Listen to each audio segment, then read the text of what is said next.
প্রবীর চ্যাটার্জি। ওর কি খুব মোবাইলের নেশা ছিল? মোবাইল একা থাকে মানে বুঝতেই পারছেন, সবসময় মোবাইল। এখন সবার হাতে মোবাইল। আমার মেয়েও একটু সময় পেলে মোবাইল নিয়ে হাঁটাহাঁটি করে। ভাই এখন ভাই তো পুরীতে কাজে ছিল, তো সবে এসছে, 1 সপ্তাহ মতো হয়েছে। আমি তো অত জানি না, আমার শরীর খুব টায়ার্ড ছিল। আমি ওষুধ খাচ্ছিলাম, ঘুমের ওষুধ খাচ্ছি, আমি ঘুমাচ্ছিলাম। সেদিন রাতে কী হয়েছে আমি কিছু জানি না। হ্যাঁ, আওয়াজ পেয়েছিলাম, ওটা একটা সাউন্ড পেয়েছিলাম, একবারই আমি পেয়েছিলাম একটা সাউন্ড। হ্যাঁ, আমি আমি জানি না, আমি আমি বলছি না, আমি ওষুধ খাচ্ছি, আমার ঘুমিয়েছিলাম আমি জানিই না। এবার ও ঘরের মধ্যে কি ইউটিউব দেখে, কি গেম খেলে, তো ফ্রি ফায়ার খেলে জানি, ওর কি গেম খেলে, ইউটিউব দেখে, আমি কী করে বলবো বলুন? না কোনোদিন দেখিনি। ও ঘরে কাউকে ঢুকতেই দেয় না, ওটাই আমার ভাইয়ের ঘর।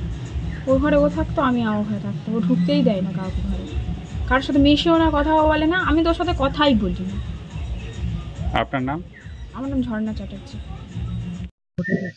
ঘটেছে হচ্ছে 7 নম্বর ওয়ার্ডে সিমানিপাড়া রোডে রাত্রিবেলার দিকে হঠাৎ একটা বোমা বিস্ফোরণের আওয়াজ পাওয়া যায়, পরপর 2বার 3বার।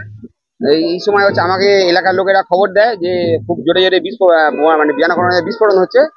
তখন সঙ্গে সঙ্গে আমি জনগণ থানায় আমি খবর দিই।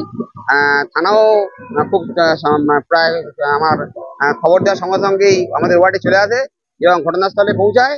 ঘটনাস্থলে পৌঁছে যে এই বোমাটা ফাটিয়েছিল তাকে আইডেন্টিফাই করে এবং সঙ্গে সঙ্গে তার বাড়িতেও জনগণ থানায় যায় এবং বাড়িতে গিয়ে বোমার মশলাপাতি, দড়ি, মানে বোমা তৈরি যে সরঞ্জাম সেগুলো পায়।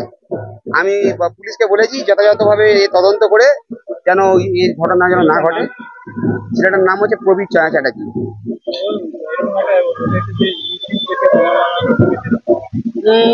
আমার ঠিক ইউটিউব থেকে করেছে বলে আমার ঠিক মনে হয় না।